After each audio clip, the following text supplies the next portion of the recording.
బే of Bengal బంగాళాఖాతం హిందూ మహాసముద్రంలో ఒక భాగమైన బంగాళాఖాతం భారత్తో ఎంతో అభిమానాల సంబంధం ఉంది. ఎన్నో పవిత్రమైన ప్రదేశాలు, ఎన్నో దేవాలయాలు ఉన్నాయి.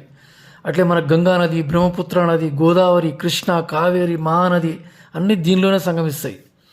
అట్లే గోదావరి సంగమ ప్రాంతంలో అంతర్వేదిలో లక్ష్మీనరసింహస్వామి టెంపుల్ మనం చూడవచ్చు, స్వయంభూ టెంపుల్. అట్లే ఒరిస్సాలో కోణార్క సూర్య దేవాలయం ఉంది. అట్లే పూరిలో జగన్నాథ టెంపుల్ ఉన్నది. అట్లే ధనుష్కోట్లో రామనాథ టెంపుల్ ఉన్నది.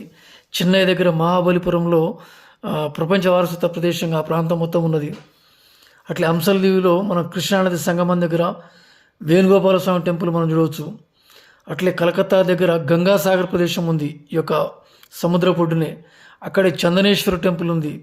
అట్లే ఈ సముద్రం పొడ్డున బంగ్లాదేశ్లోని 51 శక్తిపీఠాల్లో ఒకటైన డాకేశ్వరి టెంపుల్ ఉంది. అట్లే వెస్ట్ బెంగాల్లో కూడా 51 శక్తిపీఠాల్లో ఒకటైన బ్రహ్మరి టెంపుల్ ఉంది. అది జల్పాయిగురి జిల్లాలో ఉంటుంది, ఈ యొక్క సముద్రం ఒడ్డునే ఉంటుంది.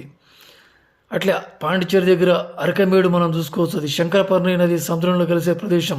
అక్కడ 5000 years బ్యాకే అక్కడ నాగరికత ఉన్నట్టు మనకి పురావస్తు శాఖ వాళ్ళు పరిశోధనలో అది బయటపడ్డ ప్రదేశం అది.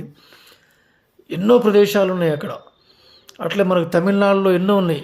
పాదలపెట్ర శివ టెంపుల్స్ 276 టెంపుల్స్లో 16 టెంపుల్స్ ఈ యొక్క సముద్రం ఒడ్డునే ఉన్నాయి. అట్లే ఎన్నో సరస్సులు ఉన్నాయి. అట్లే ఇది ఎన్నో సుందర ప్రదేశాలకు కూడా నెలకొన్నది మొత్తం కూడా.